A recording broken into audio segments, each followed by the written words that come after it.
চলো ওই নদীর ধারে যাই। এ কথা আমি তাকে বলি।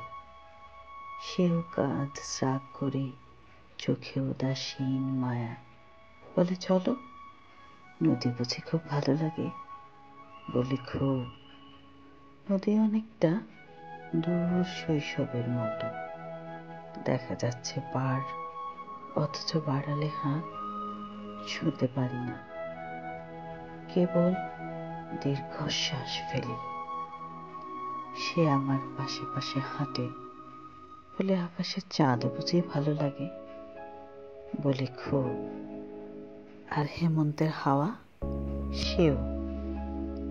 আচ্ছা, পূর্ণিমা একা অরণ্যে তোমার অচেনা ফুলের গান, সিফ একা তুমি, ভয় ভয় লাগে না একটু? আমার শরীর মনে অবর্ণনীয় পুলক খেলা করে।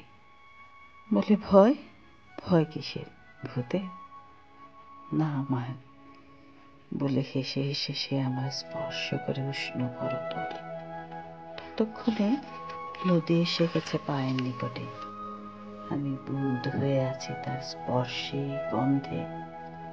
আচমকা সে আমাকে প্রবল স্রোতের দিকে দিল ধাক্কা।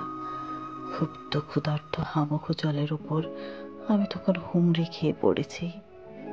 ডুবছি আবার ভাসছি।